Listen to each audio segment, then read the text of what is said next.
Good morning, good afternoon, and good evening, and welcome back to the channel. Today, as you can see, I am talking about The Dark Knight Returns.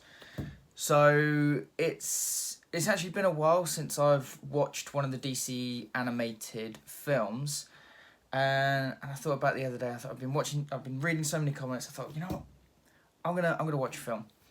And Dark Knight Returns Part 1 and Part 2 has been on my shelf for a while, and I've been meaning to watch it. And I finally did. So, context, I am a big fan of, I'm going to say the original book, because for me, Dark Knight Returns, I think, is probably one of the best Batman comics or graphic novels written. I'm pretty sure I did my dissertation on it, actually. I think it was released in 1986, if I remember right. It was the start of sort of like the deconstruction of what a superhero is. And it was one of the first times that Batman became gritty. Up until that point, you had the sort of Adam West Batman, very camp and over the top. This was very gritty, very hard-hitting, very more realistic. And since I read it, I sort of fell in love with it. I thought this is fantastic. Not a big fan of the sequel, Dark Knight Strikes Again, and really didn't like the third volume, was it the Dark Knight 3 Master Race. I thought that was bad. But it started off with this book, and I thought that book was fantastic. So, when it finally came to watching the films, obviously I'm, quite big fan of the book. I'm a little bit dubious. I wasn't too sure, because I'm going to be honest, a lot of the animated films, the DC animated films, are good. They are very, very good, but I don't have the ties to the original source material that I do with the Dark Knight Returns. So, I mean, the fact that they had it split up into two parts was I would say sort of a good thing, to be honest. And overall, in total, you're actually looking at a 2.5 hour film if you combine the two. And they've done a very good job. I have to admit, a very, very good job. They have pretty much included everything in the book in the films. And Peter Weller as this old, haggard Bruce Wayne Batman, I think was amazing. I really, really do.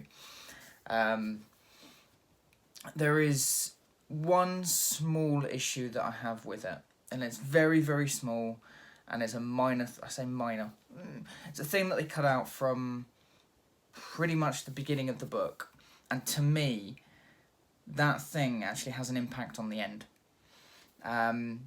So there is a moment where Bruce, I believe in the book, I think it's just after the sort of attackers, the mutant attackers, where he's like, yeah, come on. He has a heart attack.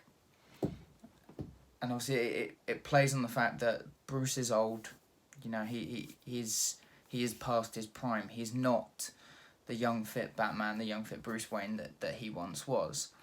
And that heart attack, for me, sets up the rest of the book. Because obviously, spoilers, it ends with him having a heart attack. So the fact that they've cut that out of the film means it's more of a sort of shock when it happens at the end, and it's not something you sort of see coming. I should probably find a better way to phrase that. That's I'm sure you get what I mean. It's something that's sort of determined. He's got this bad heart.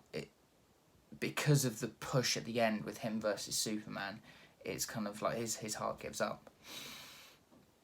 Whereas obviously in the films, without that sort of pretext of he has had a heart attack at least once that we know of, there's obvious a chance for it to happen again.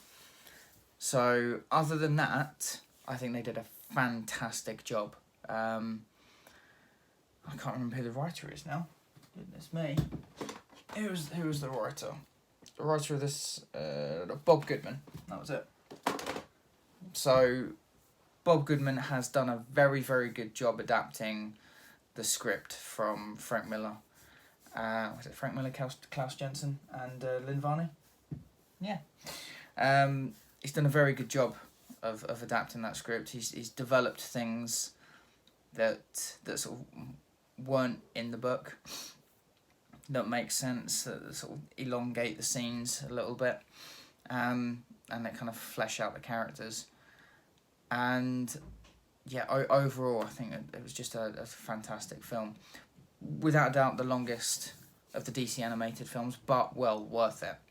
So if you are a fan of Dark Knight Returns, or if you're a fan of the DC animated films, I would say give it a go. Even if you're not, if you want a good Batman film, give it a go. It is without a doubt probably one of the best DC films out there. Yeah. But if you guys have seen it, have read the books, let me know what you think about it down in the comments below. Please don't forget to like, share and subscribe. It really does help me out. And I'll see you in the next video.